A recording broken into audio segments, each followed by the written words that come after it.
انتوا عارفين يا جماعة، انتوا عارفين الطاقة الكدابة اللي بتاخدك يومين وتعيشك براحة بال وبمتعة.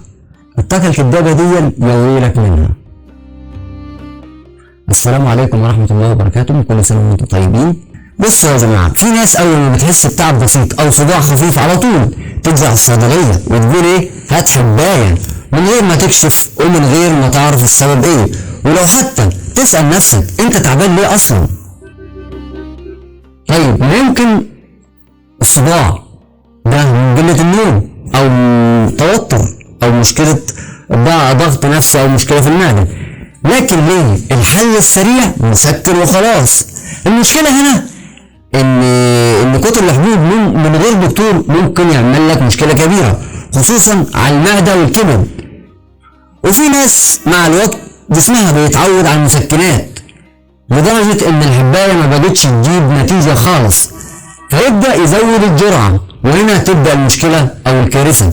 وبعد سن 40 ممكن يظهر نسيان وضعف في التركيز.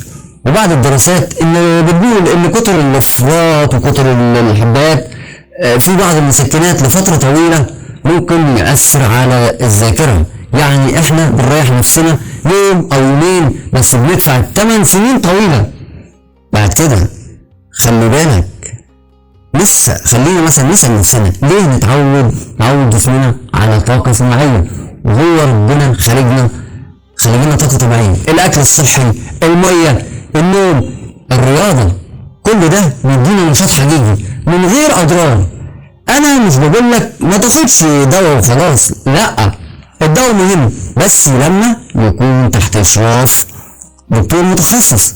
لكن بلاش كل شوية هات شريط، هات حباية، صحتك أمانة. ولو عندك مشكلة روح اكشف واعرف السبب ايه، بدل ما تفضل تعالج نفسك من الأعراض وتسيب المرض يكبر جواك.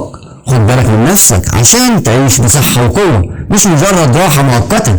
وكل سنة وانتم طيبين، واشوفكم على خير ان شاء الله في الحلقة الجاية. لايك وشير ومتابعة. سلام.